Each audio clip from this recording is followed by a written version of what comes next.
Hi, welcome back to Real Reviews. This is Cody Williams, and we're here to talk about the movie Mufasa, The Lion King.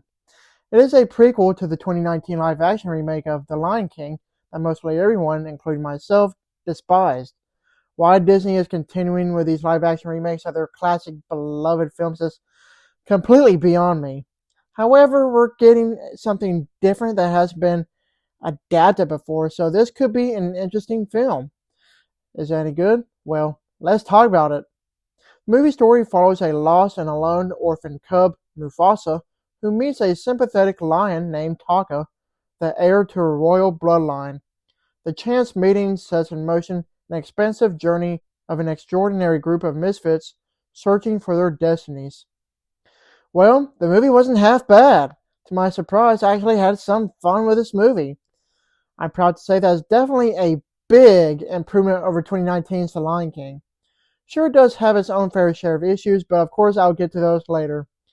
Right now, I want to talk about the great things that the movie has going for it. That all includes the stunning CGI animation, the very fun action scenes, great voice acting, some neat callback references, and an entertaining story. While the photorealistic CGI animation looked absolutely amazing in 2019's Lion King, a lot of people, myself included, complained that there was no emotion put into the facial animation. Well, I guess the filmmakers took the feedback to heart and put some emotion into the wildlife this time around. I have to say that the more expressive emotes add so much more to the animation. It completely makes this movie a big improvement.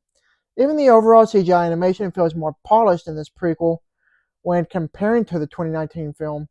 This movie is so visually stunning, it feels like you're watching a nature special. I will say that I even enjoy the action scenes that anyone would expect out of a Lion King film.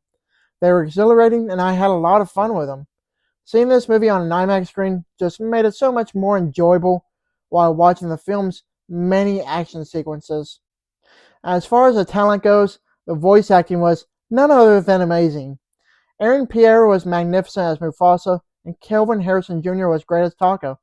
I had no idea that Mads Mikkelsen was going to be in the movie beforehand, but I instantly recognized his voice when I first heard him. Mads was a great addition to voice the film's main villain.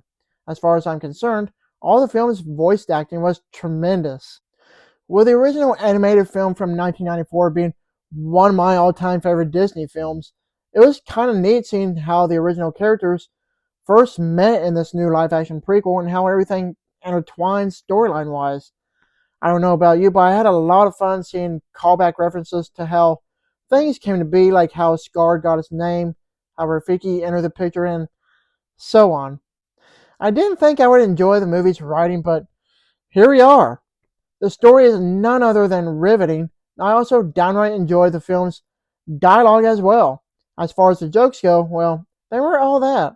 The movie's humor was a little too much for my liking, and everything felt forced, so the movie's many jokes were not that great. Story-wise, I do feel like all the main key events happened to go by too rapid and they felt too rushed. I do think, however, that 2 hours is a bit long of a runtime for a movie like this. You can definitely feel it at times when certain scenes do feel dragged out longer than they need to be. This is a movie that needs to stay at that 90-minute mark and have some footage cut off to make it more to the point. There were some scenes that really didn't need to be there. Being a Lion King film, it does need to have a soundtrack, so there are some musical elements thrown into this prequel. As much as I enjoy the soundtrack to the original 1994 film, the soundtrack in this new movie is really lackluster, and each musical segment is very forgettable to say the least.